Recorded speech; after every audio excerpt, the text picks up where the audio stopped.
Assalamualaikum warahmatullahi wabarakatuh. Selamat pagi, selamat siang, selamat sore, dimanapun Sobat Tangguh berada. Kembali lagi bersama saya, Rizal Syahrul Ramadan, tentunya di Ngopi Bareng BPBD Kabupaten Ngawi. Nah, kali ini di episode kedua tentunya, kemarin sudah nih di episode pertama, kita bersama Bapak Kalaksa menjelaskan apa itu BPBD, tugasnya bagaimana, dan rangkaian panjang tentang mekanisme BPBD. Nah, di episode kedua kali ini tentu akan lebih spesifik lagi. Kita nanti akan mengulik tentang salah satu bidang di dalam BPBD Kabupaten Ngawi, bidang pencegahan dan kesiapsiagaan.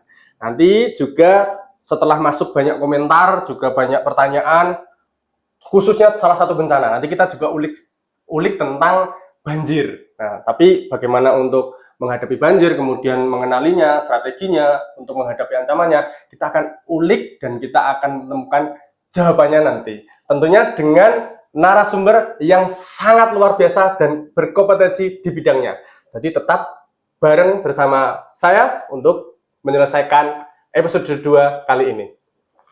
Nah, Sobat Tangguh, seperti janji saya tadi bahwa kita akan melanjutkan bincang-bincang kita ngopi bareng bersama BPBD Kabupaten Ngawi, dan tentunya pada kali ini saya tidak sendirian, saya ditemani oleh Bapak Istamar SPD MPD. Tepuk tangan untuk Bapak Istamar. Sebelumnya terima kasih Bapak sudah menyempatkan waktu di sela-sela kesibukan yang sangat luar biasa, dan juga ini nanti setelah syuting katanya ada kegiatan lain. Wah, luar biasa. Jadi kita memang menyelip-nyelipkan nih ya demi kepentingan umat. Dan seperti yang disampaikan tadi bahwasanya untuk beberapa menit ke depan kita akan membahas pertanyaan-pertanyaan atau yang sudah ada di komentar Bapak, bahwa di Kabupaten Ngawi ini kan memang sedang mendung ini. Kebetulan sedang mendung, kemudian trennya juga banyak bencana, khususnya bencana banjir. Nah, ini nanti juga akan menyambung dengan salah satu bidang yang seperti disampaikan oleh Bapak Kalaksa waktu episode pertama, bahwa kita sebenarnya fokusnya bukan hanya BPBD ini, fokusnya bukan hanya di tanggap darurat. Karena kan yang kemarin itu sempat disampaikan masyarakat tuh masih banyak pandangan bahwa BPBD kerjanya ketika hanya bencana saja, Pak. Nah, sedangkan ini nih sekarang beliaunya yang akan kemudian menjelaskan bahwasanya BPBD itu tidak hanya di saat kedaruratan saja, tapi juga di bidang pencegahan dan kesiapsiagaan. Nah, nanti mohon berkenan untuk Bapak menjelaskan kembali, mendetailkan kembali khususnya bagaimana bidang pencegahan dan kesiapsiagaan bekerja, dan apalagi kalau dikaitkan dengan kondisi hidrometeorologi sekarang. Jadi mendung, cuacanya seperti ini, dan banjir di mana-mana, dan supaya masyarakat lebih tercerahkan. Monggo, izin ya. Bapak. Terima kasih. Assalamualaikum warahmatullahi wabarakatuh. Waalaikumsalam warahmatullahi wabarakatuh. Saya Istamar, Kepala Bidang Pencegahan dan Kesiapsiagaan di BPBD Kabupaten Ngawi. Senang sekali ini ada acara baru, ada podcast baru. Saya berharap acara ini tidak hanya 1-2 kali selesai, tamat, tapi ya ini awal dari sebuah inovasi baru di BPBD Kabupaten Ngawi. Kabupaten Ngawi ini kabupaten yang sangat unik. Kenapa? Karena kita berada di teritori di mana ada 2 sungai besar, bertemunya itu di Ngawi. Nah, dengan demikian ada karakter khusus kebencanaan yang harus dipahami oleh semua. Untuk memahami itu, BPBD tidak bisa sendiri. Kita harus kolaborasi dengan OPD yang lain, pihak yang lain, bahkan mungkin organisasi yang lain dalam rangka kesiapsiagaan itu. Nah, kami sebagai bidang yang nangani itu tentu tidak tinggal diam, tidak nunggu perintah, tidak nunggu biaya dan sebagainya, tapi harus ada upaya-upaya inovatif dalam rangka mengedukasi masyarakat. Hal contoh yang sudah biasa kita lakukan kita ke lembaga-lembaga pendidikan, mulai dari kelompok bermain, SD, MI, SMP, SMA, bahkan perguruan tinggi, kita kenalkan dengan mitigasi bencana. Selain itu, barangkali juga di forum-forum yang lain kita selalu aktif. Terakhir, kita juga memaksimalkan penggunaan media sosial. Maka tadi di awal saya sampaikan podcast ini mari dimulai dengan maksimal, serius. Nek perlu nanti ya mengundang narasumber yang mungkin yang berkompeten di bidang itu, ya, itu dalam rangka mengedukasi masyarakat. Kembali ke BPBD Ngawi yang punya tupoksi, ya, masalah kebencanaan. Kabupaten Ngawi garda terdepannya menangani bencana ya kita. Nah, kembali ke tupoksi bidang saya, yaitu di kesiapsiagaan. Tadi sudah saya sampaikan, kita mengedukasi dari sejak dini. Jadi anak-anak kita perkenalkan bagaimana kalau ada banjir, langkah awal bagaimana, kemudian pencegahannya juga bagaimana. Ya, kita sudah laksanakan itu. Dan ke depan juga masih banyak program-program yang berkaitan dengan itu. Sementara itu, nanti biar aktif ya kita tanya jawab apa yang diminta informasi dari kami. Monggo ini diteruskan pertanyaannya ya. Siap. Terima kasih banyak, luar biasa tadi. Disampaikan tadi sama Pak Istamar ini bahwa kalau bidang pencegahan dan kesiapsiagaan itu salah satunya ya mitigasi bencana sejak dini, itu sosialisasi kepada anak-anak tadi khususnya ya Pak. Kemudian juga beliau Bapak Pak Istamar mengapresiasi tentang optimalisasi penggunaan media sosial, yaitu podcast ini yang harapannya selalu. Nah itu kalau supaya tetap berjalan, Sobat Tangguh, dimanapun kalian berada, kita juga butuh support. Makanya nanti teman-teman di sana senantiasa untuk subscribe, like, dan komen. Kemudian supaya kita lebih bersemangat untuk menyampaikan, oh ini ada manfaatnya gitu ya. Kembali ke topik. Tadi sampaikan bahwa memang dalam rangkaian penanggulangan kebencanaan yang paling utama itu di bagian, semuanya utama, cuman yang paling awal itu di pencegahan dan kesiapsiagaan. Dan kalau kembali lagi pada spesifik topik hari ini yang khususnya tadi ada karena di Ngawi itu titik temu antara dua bengawan Pak. Kemudian bahwa kemarin itu ada wawancara tuh seperti ini Pak Istamar juga.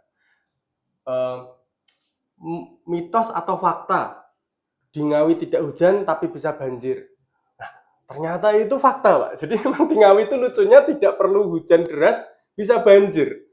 Khususnya di area-area yang bersinggungan langsung dengan dua bengawan yang Bapak sampaikan tadi. Yaitu karena memang ada hujan deras di bagian hulu, tentunya di daerah-daerah tetangga Ngawi yang lebih tinggi. Kemudian hujan derasnya mengaliri sungai dan dampaknya ada di Ngawi juga. Nah, kalau seperti itu ya kejadiannya, mungkin bagaimana kemudian Sobat Tangguh menyikapinya, Bapak? Mohon izin. Gini, kita semua tahu bahwa air mengalir itu kan dari tempat yang tinggi ke tempat yang lebih rendah. Posisi Kabupaten Ngawi dibandingkan dengan Ponorogo, kemudian dibandingkan dengan aliran yang berasal dari Solo, itu kan jelas air itu pasti datang ke Ngawi, walaupun di Ngawi tidak hujan. Jadi ini fakta. Nah, jadi masih terang benderang ora nek udan. Ya. Tapi nek Ponorogo udan deres, bendungan di Solo itu dibuka, ya otomatis di Ngawi ini banjir. Nah, lah untuk menyikapi itu bagaimana? Ya, tentu saja ini perlu kerja keras dari BPBD melalui salah satunya media sosial. Semua orang kan sekarang punya HP. Semua orang tahu persis informasi-informasi penting. Bahkan di Ngawi belum datang air, kita sudah dapat informasi kok dari teman-teman di Ponorogo, dari Bengawan. Perkiraan mungkin 4 jam lagi air sampai di Ngawi. Lah, ini media sosial penting kita manfaatkan dalam rangka pencegahan. Ojo sampai ya toh, jane wis enek kabar nek arep banjir tapi tenang-tenang saja, nggak peduli. Ya itu namanya kebangetan kan gitu loh ya. Lawang informasi lewat HP ada, kemudian lewat grup-grup kita punya info BPBD yang anggotanya ada 300 sekian itu semua punya jaringan. Ya sekarang harus benar-benar kita memanfaatkan itu. Ya, nah dalam rangka misalkan ya tadi kita eh, karena daerah rendah pertemuan dua sungai besar, ya berarti itu harus kita manfaatkan grup-grup WA, relawan-relawan, grup-grup yang ada di dinas, di OPD, bahwa di dalamnya itu juga ada Pak Bupati, ada pejabat terkait, ada OPD, ada organisasi relawan, organisasi kepemudaan, organisasi keagamaan, semua ada. Sehingga begitu ada kejadian, ya kita akan sigap. Nah, BPBD sekali lagi sebagai garda terdepan dalam penanggulangan banjir, baik itu dimulai dari mitigasinya sampai dengan penanganannya, ya kita harus betul-betul profesional. Nah, untuk profesional, tentu saja kita nggak boleh pasif, nggak boleh nunggu. Aku pengen belajar, orang ada duit deh, mau. Nah, itu namanya pasif. Nah, untuk membekali diri tim-tim kita, ya tadi bisa lewat mungkin TikTok, mungkin Facebook, mungkin medsos yang lain. Itu saja dulu. Mantap, luar biasa. Ini belum apa-apa udah daging semua nih informasinya. Sampai eh, beberapa menit ini sudah kayak seperti podcast yang berjam-jam tuh tadi isinya, Pak. Terima kasih, Pak. Tadi juga salah satu yang poin penting yang disampaikan oleh Pak Istamar bahwasannya memang pantau informasi penting. Jadi kayak misalnya informasi-informasi itu kalau bahasa yang kita sering dengar itu ibarat banjir itu jangan sampai masuk ke rumah dulu sebelum atau ibarat tamu itu jangan sampai sudah datang kita baru kupuh nyuguh nih atau ada ancaman kita baru kabur tapi kita sudah tahu mau datang. Apalagi disampaikan Pak Istamar tadi ada rentan waktu. Kalau misalnya di daerah atas itu sudah mulai hujan deras, kemudian sudah debitnya mulai tinggi, itu nanti 4, 6, 9 jam tergantung kecepatan debitnya pasti akan sampai di Ngawi. Jadi kita sebenarnya sudah ada persiapan dan juga langkah-langkah yang bisa dilakukan gitu Pak ya. Dan juga disampaikan Pak Istamar tadi bahwasanya masyarakat juga harus aktif untuk kemudian belajar bagaimana mengenali dan juga menghadapi bencana banjir itu. Kalau misalnya gini Pak, ada pertanyaan bahwa kalau misalnya banjir ini kemudian apa saja yang perlu dipersiapkan selain mengetahui informasi? Saya sudah tahu nih informasinya. Oh, ternyata memang setelah memaksimalkan memaksimalkan pengetahuan, oh ternyata ciri-cirinya tuh misalnya air sungai sudah mulai keruh, kemudian debitnya mulai tinggi, kemudian punya saudara misalnya di Ponorogo atau di Hulu mengatakan sudah mulai hujan deras dan banjir. Nah, itu langkah untuk masyarakat setelah mengetahui itu bagaimana, Pak? Baik, gini. Tadi saya sampaikan dengan adanya media sosial itu kan kita tahu lebih cepat, lebih dini, sehingga ada waktu untuk mempersiapkan diri. Ya, maka kita juga harus ya tadi mengedukasi masyarakat. Bahkan jauh sebelum itu kita harus prepare. Misalkan jenengan duwe omah neng pinggir kali. Mestine engko nek sawaya banjir ben aman, ya mulai dari gawe colokane listrik kuwi ya aja ning ngisor. Terus dekek barang-barang ya aja sing ning ngisor. Kan nek dhuwure lemari, barang-barang yang penting, ijazah, kemudian dokumen-dokumen penting itu ya diusahakan harus diantisipasi. Saya itu sering menggunakan negara Jepang untuk contoh. Jepang itu mulai dari anak TK itu wis diwarai nek gempa piye. Nek banjir piye. Ya, bahkan tase lho wis digawe engko nek banjir kena nggo pelampung, nek gempa kena nggo melindungi kepala, sudah segitunya. Memang kita belum seperti itu, tapi ya kita harus berusaha meniru yang positif-positif. Maka dari itu saya pengen melalui podcast seperti ini, ya, ini harus bisa menjangkau masyarakat yang tadinya nggak ngerti pencegahan kuwi piye. Jadi pencegahan ora mek ndonga tok. Ya Allah, ojo sampai banjir. Ya pas banjir banyu teko ora obah ya tetap keli, ya toh. Ya harus begitu. Ya, jadi usaha itu dia lahir ya batin. Ya, batine ndonga piye ben ora banjir, ya usahanya ya dilaksanakan tadi. Nek bangun omah ya piye diantisipasi. Ya, gempa misalkan dan sebagainya ya piye, itu kan semua sudah ada. Apalagi adanya medsos sekarang itu tidak ada sekat informasi terbaru, bahkan penemuan terbaru, cara-cara terbaru itu gampang nyampe ke kita. Contoh, hari ini tadi pagi satu jam yang lalu ada bom lewat di Iran kita tahu. Ada korban di sana, kita tahu. Ada gempa di mana, kita tahu. Nah, maka dari itu, sekali lagi, saya sangat berharap podcast ini betul-betul dijadikan salah satu media untuk mengedukasi masyarakat. Biar menarik, ya nanti yang kreatif. Narasumber yang diundang itu sapa, nek perlu ya wong sing ayu-ayu sing paham banjir sampaikan biar menarik. Podcast BPBD mendatangkan artis-artis tidak hanya lokal tapi nasional misalkan. Nek baru saya diundang lagi nggak apa-apa. Wah. Luar biasa. Jadi tipsnya mengundang artis yang cantik, Sobat Tangguh. Mungkin ada request nanti ditulis di komen-komentar aja ya, di kolom komen siapa yang mau diundang gitu. Tentu kita juga pastinya butuh bantuan Pak Istamar untuk mengundang.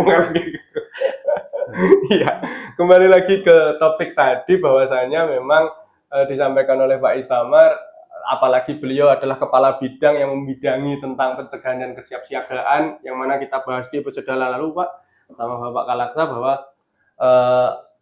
dalam rangka penanggulangan bencana itu memang ada 3 fase, 3 siklus, yaitu sebelum, pada saat, dan setelah terjadi bencana. Ya memang saat ini kita lagi fokus pada sebelum terjadi bencana, yang Bapak tadi sangat tekankan kepada kita semua, masyarakat pada umumnya, Sobat Tangguh dimanapun berada, bahwa memang dalam rangka penanggulangan bencana itu kita sebenarnya bisa lebih fokus lagi, khususnya di bidang pencegahan dan kesiapsiagaan. Yaitu sebelum terjadi, ya kita belajar bagaimana kalau misalnya nanti banjir itu datang, ya tadi disampaikan kalau bangun rumah gitu bagaimana gitu ya Pak, kemudian tata letak kelistrikan dan sebagainya. Maka ketika nanti itu datang, itu sudah mampu gitu. Jadi kalau tadi di bahasa di Jepang itu memang dari kecil ya Pak ya? Jadi gini, Jepang itu kan negara yang sering terjadi tsunami, gempa. Dan mereka berpikir piye carane korbane ben gak akeh nemen. Yaitu karena di Jepang sudah teredukasi, anak-anaknya sudah siap. Begitu ada tanda sirine yang menunjukkan bahwa itu akan ada terjadi tsunami, mereka sudah paham, segera melarikan diri, segera menempatkan dirinya di atas bangunan. Bangunannya pun sudah siap dengan gempa. Jadi sudah tiap tonnya itu kan sudah ada alat untuk mencegah kerusakan ketika ada bencana, terutama gempa. Lah di kita, pemerintah itu sudah bagus loh kita itu. Jadi sifatnya sudah pencegahan. Jadi kebijakan pemerintah Indonesia, kalau zaman dulu menangani bencana itu setelah terjadi bencana. Sekarang enggak, sekarang bagaimana biar kalau terjadi bencana, itu korbannya lebih ringan, lebih sedikit, dan seterusnya. Nah, maka termasuk gerakan kita, tindakan kita, mengedukasi anak-anak, itu juga salah satu program pemerintah. Dan kita harus menjalankan itu. Kita itu sedang bekerja di BPBD, ya, dan kita harus tanggap. Ya, selebihnya kita harus berinovasi. Ya. BPBD ini kan ketambahan tenaga baru fresh 5 ya. Nah, 5 ini sampai BPBD gak maju ya kebangetan. Iya, ini 5 ini harus orang-orang baru yang harus kerja keras, inovasi yang kreatif, ya carane BPBD Ngawi lebih tangguh. Orang mek ngene-ngene tok ya. Iya. Tidak hanya salam tangguh. Oh iya.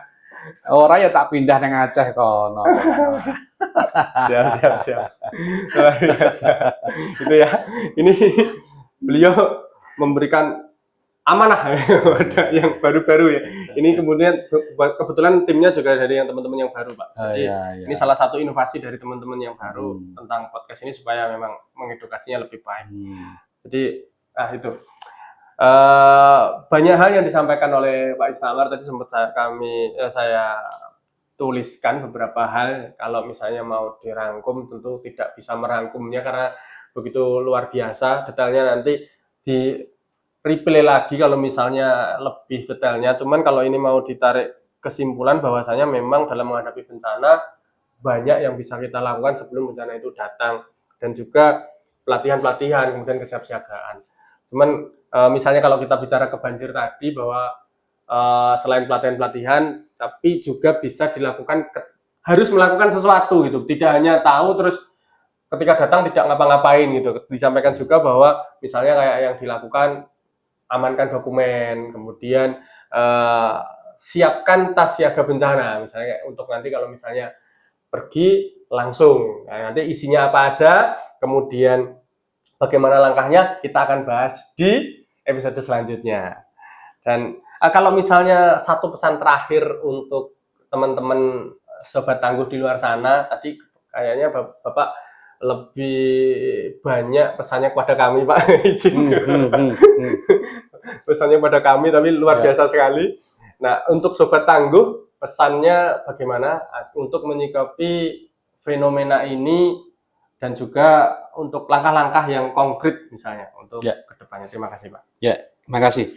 Jadi gini, untuk rekan-rekan saya, relawan-relawan di luar sana, ya, kami yang ada di BPBD ini, apalah artinya tanpa penjenengan semua.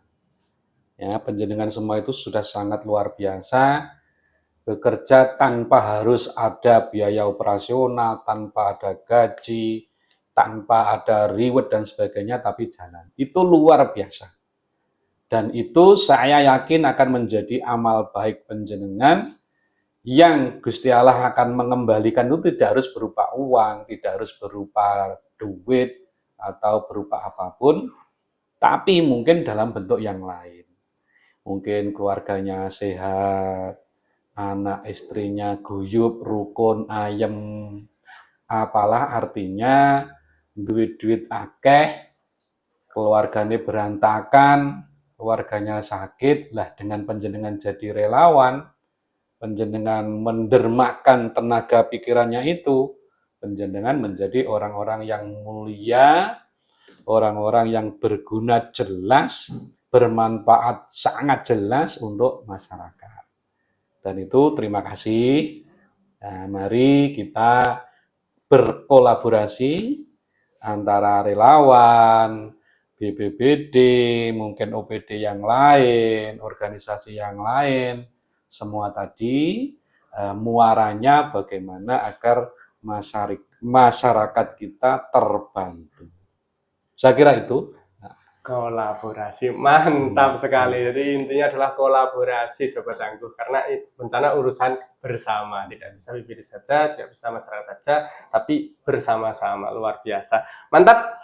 Terima kasih banyak Pak Istamar atas ilmunya hari ini. Semoga musim hujan kali ini, kemudian apapun dan dimanapun berada, kita senantiasa tetap aman dan selamat. Dan buat sobat tangguh dimanapun berada, kita juga punya call center BPBD. Saya akan bacakan, kebetulan juga masih belum hafalnya nomornya. Jadi nanti kalau misalnya butuh bantuan darurat atau melapor kebencanaan, kemudian atau mau apapun juga berkonsultasi tentang kebencanaan, selain bisa datang ke kantor BPBD Ngawi, sobat tangguh juga bisa menghubungi call center BPBD Ngawi di 0851 7674 7013. Saya ulangi, 0851 7674 7013. Simpan nomornya sekarang juga, jangan sampai pas butuh nanti kebingungan. Oke, sekarang terakhir yaitu jargonnya adalah kenali bahayanya, kurangi risikonya, dan tahu bagaimana cara bertindaknya. Monggo dipimpin salam tangguhnya Bapak Istamar. Salam. Saya bilang salam tangguh gitu ya. Oh siap, teman-teman nanti ikuti ya. Salam tangguh. Tangguh, tangguh, tangguh, luar biasa. Sekian dari kami. Wassalamualaikum warahmatullahi wabarakatuh. Sampai ketemu di episode selanjutnya.